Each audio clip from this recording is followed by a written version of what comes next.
Bienvenidos a nuestro podcast La Biblia en un año, episodio 291, La vida de un líder. Así se titula nuestro devocional del día de hoy. Qué bueno que pueda usted conectarse a este tiempo de gran bendición. Hoy vamos a hablar de David Cameron, el ex primer ministro británico, el cual declaró: en los tiempos difíciles lo que necesitamos es liderazgo. Un buen liderazgo es vital en todo tiempo, en todo lugar y en todas las áreas de la vida. ¿Pero en qué consiste un buen liderazgo? El liderazgo es una potente combinación de estrategia y carácter, pero si tuvieras que prescindir de uno de los dos, prescinde de la estrategia. Estas palabras son del general Norman Schwarzkopf, comandante de la coalición de las fuerzas de guerra del Golfo de 1991. El carácter es lo que de verdad importa y lo único que al final cuenta. En la iglesia hacemos la distinción entre aquellos que están en camino y aquellos en posiciones de liderazgo. La iglesia no es un museo que exhibe gente perfecta, es un hospital en el sentido tradicional de la palabra, un lugar de hospitalidad y restauración.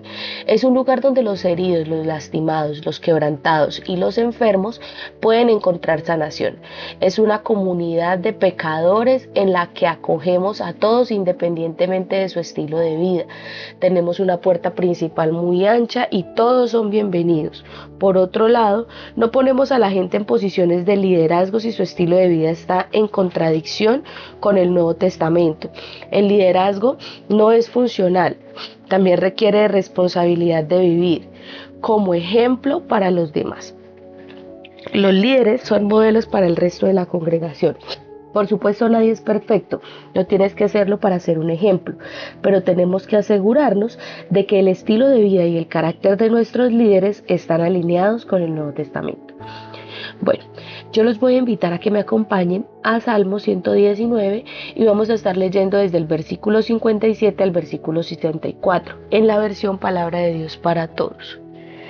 Señor, tú eres todo para mí, me dedico a obedecer tus mandatos, deseo servirte con todo mi corazón, así que sé bueno conmigo como lo prometiste. Examiné cuidadosamente mi vida y decidí regresar a ti y seguir tus enseñanzas. Me di prisa, no me tardé a obedecer tus mandamientos.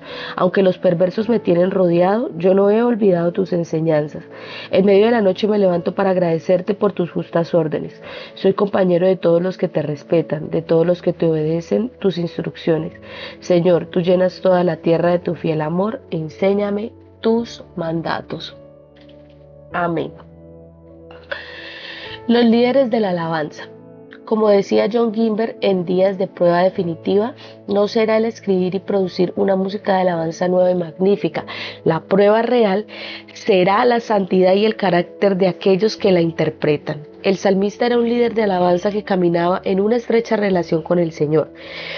Mi herencia eres tú, Señor. Prometo obedecer tus palabras. El líder de la alabanza que ha buscado el rostro del Señor con todo su corazón está en posición de liderar a la congregación en adoración a Dios. El salmista cuida mucho de mantenerse en las sendas de Dios. Me he puesto a pensar en mis caminos y he orientado mis pasos hacia tus estatutos, en el versículo 59. Aún ante las dificultades verdaderas, no olvides la ley de Dios. Como dice en el versículo 61, aunque los lazos de los impíos me aprisionan, yo no me olvido de tu ley. La inspiración viene a veces en medio de la noche, como lo habla en el versículo 62. A medianoche me levanto a darte gracias por tus rectos juicios. Es vital ser parte de una comunidad que le alaba, como en el versículo 63. Soy amigo de todos los que te honran, de todos los que te observan tus preceptos. Aquí vemos un líder de alabanza que tiene un gran aprecio por el amor de Dios. La tierra está llena de tu gran amor. El amor de Dios, el amor que Dios tiene por ti es estar en el centro de la alabanza. Vamos a orar juntos. Señor, busco hoy tu rostro de todo corazón. Compadécete de mí como lo has prometido. Ten misericordia de nosotros, Señor. Renueva hoy tu misericordia para tus hijos. Amén. Vamos a leer juntos 1 de Timoteo 3, desde el versículo 1 al 16, en la versión Palabra de Dios para Todos. Dice así la palabra del Señor. Esto es cierto, el que quiera ser dirigente aspira a una buena obra. Es necesario que un dirigente lleve una vida que nadie tenga por qué criticar y que muestre las siguientes cualidades: ser sensato, respetable, fiel a su esposa, tener dominio propio, estar dispuesto a recibir en su hogar a los necesitados y ser capaz de instruir a otros en la fe. Un dirigente no debe emborracharse ni pelear, sino ser amable, pacífico y no amar el dinero. Debe ser un buen líder de su propia familia. Sus hijos deben obedecerle y el dirigir de una manera digna y con total respeto. Si un hombre no sabe dirigir a su propia familia, entonces tampoco podrá cuidar de la iglesia de Dios.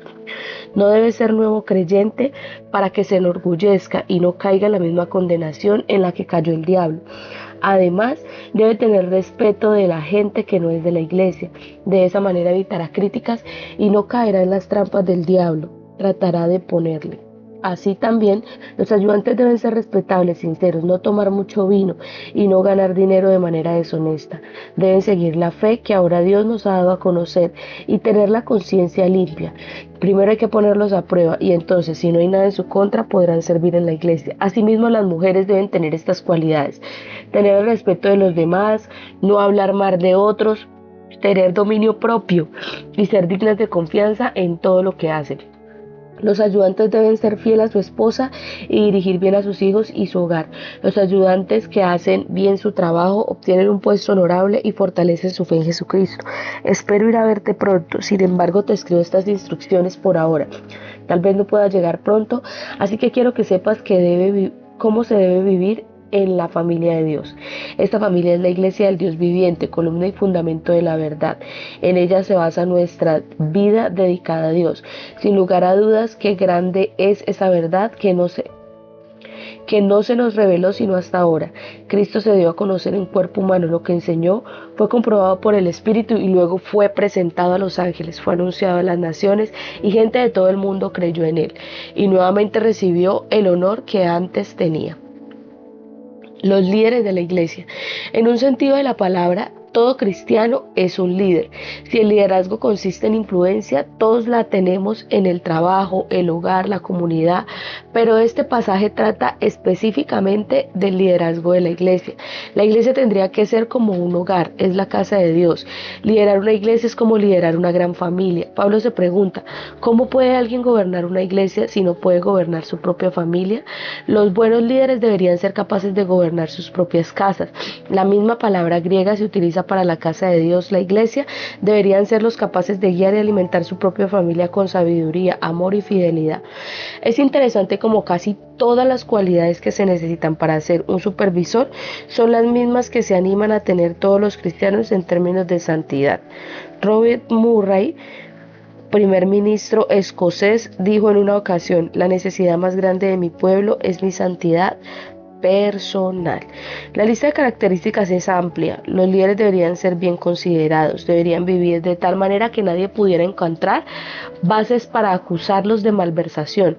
Si están casados, tienen que ser fieles a sus esposos o a sus esposas. La fidelidad, la lealtad, la integridad son clave para el liderazgo y comienzan por la fidelidad en el matrimonio. Tienen que ser amables. Ser cristiano no significa dejar de lado el sentido común, sino más bien por el contrario. Gran parte de este proceso de tomar decisiones a diario simplemente conlleva que líderes piadosos y llenos del Espíritu Santo usen su sentido común con espíritu de oración. La palabra para supervisor se traduce a veces como obispo. No está mal desear ser obispo. Si alguno desea ser obispo, a noble función aspira, es decir, pastor. Me resulta muy interesante que una de las diferencias entre un pastor y un diácono sea que el pastor no debe ser un recién convertido. Esto no se aplica en el caso de los diáconos. A veces la gente critica que se ponga posiciones de liderazgo a aquellos que son nuevos en la fe, como por ejemplo, liderando un grupo pequeño de alfa. Mi respuesta es siempre que no les estamos pidiendo que sean pastores, solo que sirvan como anfitriones en un grupo pequeño de alfa. La razón que Pablo da para que un supervisor no sea un recién converso es que no sea que se vuelva presuntuoso, ególatra y que caiga en la misma condenación que cayó el diablo. El diablo cayó por el orgullo. Hay un peligro para todos los líderes cristianos, caer en el orgullo espiritual. La prueba para los diáconos es muy similar a la de los supervisores. Literalmente, un diácono significa un servidor. Originalmente eran personas separadas para servir las mesas. En Hechos 6, del 1 al 7 lo pueden revisar. Jesús dio el modelo de liderazgo de siervo. En Marcos 10, del 35 al 45. Albert Einstein dijo en una ocasión: la única vida que merece la pena vivir es una vida de servicio a los demás. Si el servicio es algo muy bajo para ti, entonces el liderazgo te queda muy alto. Los líderes siervos necesitan ser gente con un carácter firme y aprobado. Tienen que ser dignos de respeto, sinceros, no inclinados a la embriaguez, honestos, llenos de fe, dignos de confianza y fieles en el matrimonio. Eso lo pueden leer en 1 Timoteo 3, del 8 al 12. Por encima de todo, los líderes tienen que ser gente de un carácter piadoso. De hecho, la única cualidad de la lista que no está directamente relacionada con nuestro carácter es que sean capaces de enseñar. Los líderes de la iglesia tienen que ser cristianos de buen carácter, capaces de enseñar. Mark Twain bromeó diciendo: hacer lo que es correcto es maravilloso, enseñar lo correcto es aún más maravilloso y mucho más fácil. La tarea del liderazgo cristiano es hacer que nuestra vida y nuestra enseñanza sean coherentes, que nuestras acciones y nuestras palabras coincidan. Esto es un reto para todos nosotros y será un proceso de toda una vida, el hacerse como Jesús, quien es el modelo de santidad. Por supuesto, antes de que alguien, pastor o diácono, servidor, sea promovido a un puesto mayor de liderazgo, tiene que ser investigado y probado, tiene que pasar un periodo de prueba. No se puede confiar en una fe que no ha sido probada.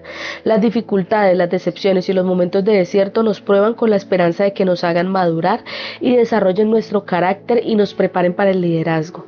Señor, ayúdame por tu espíritu a vivir según los altos estándares y a ser intachable.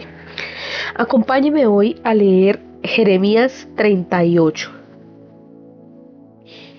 Vamos a estarlo leyendo en la versión Palabra de Dios para Todos. Todo el capítulo 38. Sefatías, hijo de Matán, Jedeías, hijo de Pasur, Jucal, hijo de Selemías, y Pasur, hijo de Malaquías, oyeron a Jeremías, le decía a todo el pueblo: esto dice el Señor: el que se quede en esta ciudad morirá en la batalla, o de hambre o de enfermedades, pero el que pase a los babilonios vivirá, se entregará como botín de guerra, pero por lo menos salvará la vida. Esto dice el Señor: esta ciudad caerá en manos del ejército del rey de Babilonia y será capturada.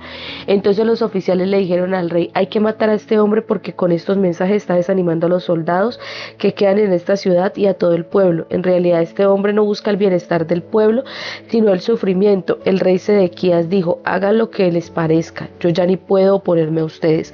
Así que tomaron a Jeremías y lo bajaron con cuerdas en la cisterna del patio de la prisión, la cual era de Malquías, el hijo del rey. Pero como la cisterna no tenía agua sino lodo, Jeremías se hundió en él. El etíope Ebed-Melech, funcionario del palacio, oyó que habían echado a Jeremías en la cisterna, cuando el rey había convocado a la gente para tomar las decisiones a la entrada de Benjamín. Ebed-Melech salió del palacio para hablar con el rey y le dijo: Su Majestad, esos hombres cometieron un crimen por todo lo que han hecho con el profeta Jeremías, al cual echaron en la cisterna. Jeremías morirá de hambre allí, pues no hay más pan en la ciudad. El rey le ordenó al etíope Ebed-Melech lo siguiente: lleva 3 hombres que estén a tu cargo, saca al profeta Jeremías de la cisterna antes de que se muera.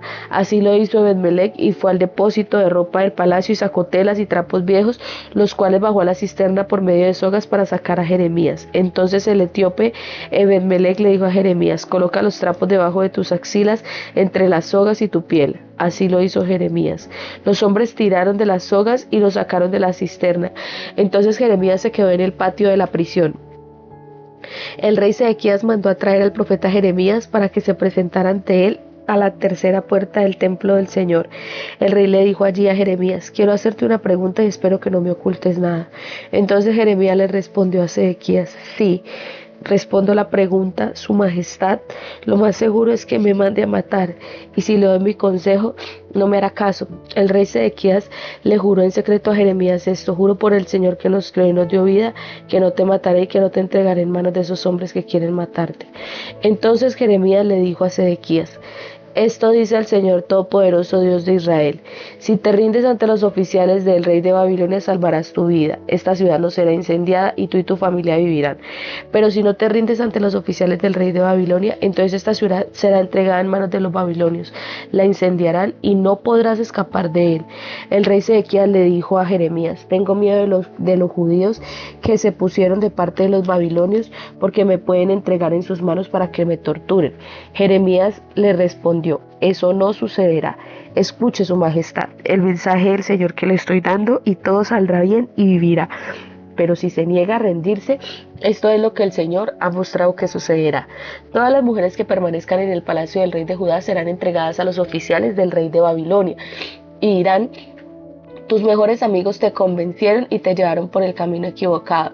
Tienes los pies hundidos en el lodo y tus aliados te dieron la espalda.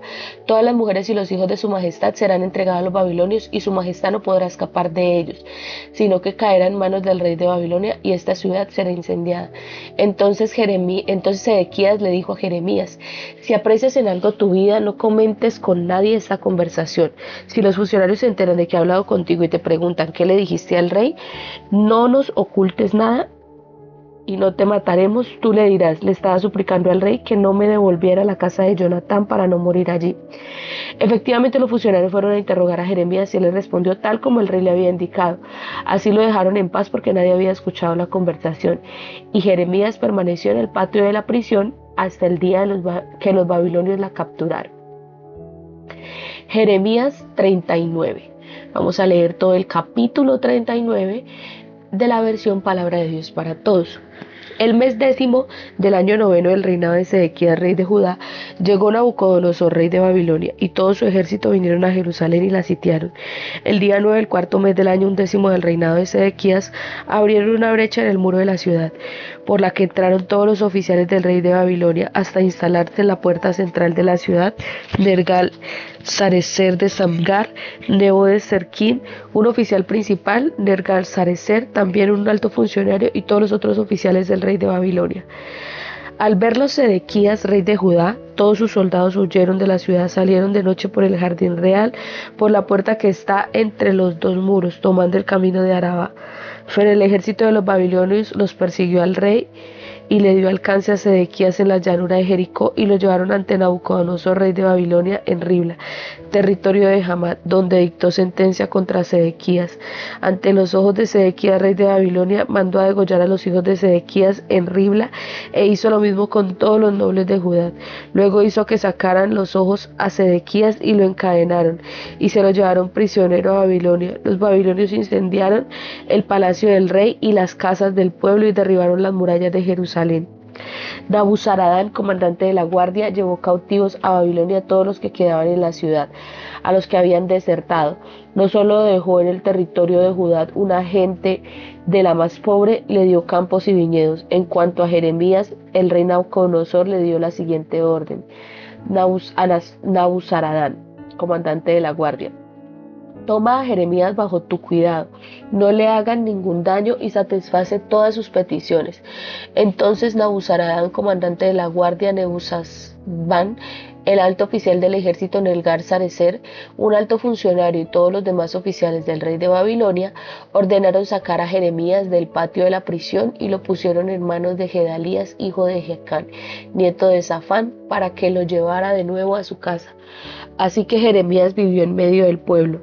Cuando todavía estaba preso Jeremías en el patio de la prisión, la palabra del Señor vino a él diciendo: ve y dile a Abimelec el etíope que el Señor Todopoderoso, Dios de Israel, dice: voy a cumplir el mensaje que anuncié contra esta ciudad para mal y no para bien. El día que esto suceda, tú serás testigo de ello, pero en aquel día yo te protegeré, dice el Señor, para que no caigas en manos de esa gente a la que le temes.